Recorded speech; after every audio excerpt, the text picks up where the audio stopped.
Good morning, everybody, and welcome back to The Walk. Today is Friday, August 2nd, and yesterday we saw that Ezekiel is told to face the mountains, prophesy against them, that the altars are going to become desolate, that the incense altars will be broken, and that the people that are slain are going to be laid down before those altars.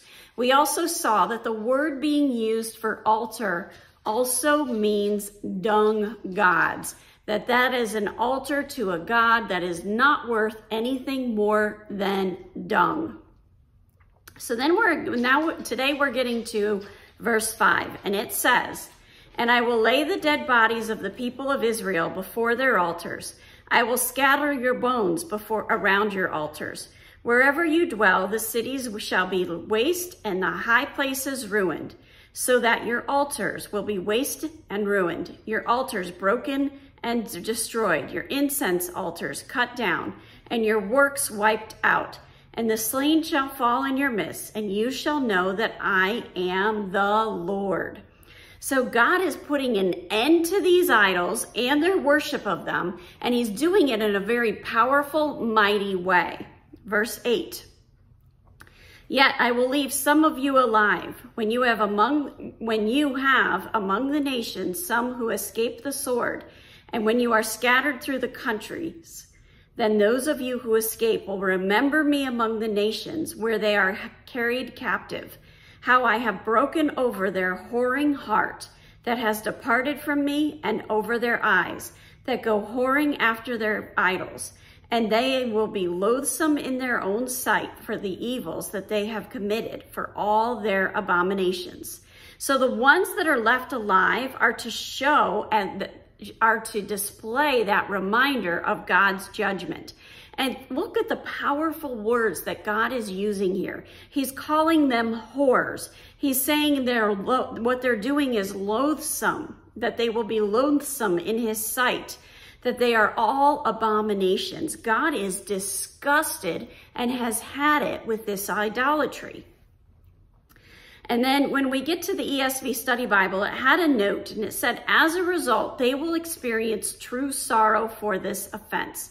True repentance isn't just a mind shift, but a heart shift. So have you ever thought about that? Have you ever thought about the fact that, you can say sorry. Say you have a squabble with somebody, you have an argument with somebody, and you say you're sorry for it, but then you don't change your mind, you don't change your heart. You've just said you're sorry to kind of put a Band-Aid over a gaping, gashed wound.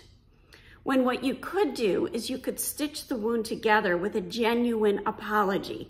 God is basically saying, I am not going to tolerate anything other than a truly repentant heart.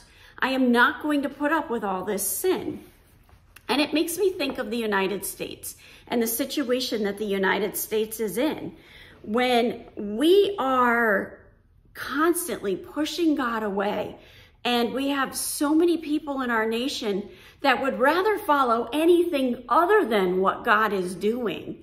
And they're offended if you're doing anything that glorifies God and points to God's majesty. They're immediately upset about it and up in arms about it. Just think about the Olympics opening ceremony and how much idol worship that was there. How much there was spitting in God's face, so to speak, and saying, we don't need you, we don't want you, we're going to do this our own way. What we're seeing here in Ezekiel chapter 6 is God isn't going to put up with it. God's going to eventually get to the point where he says, enough is enough.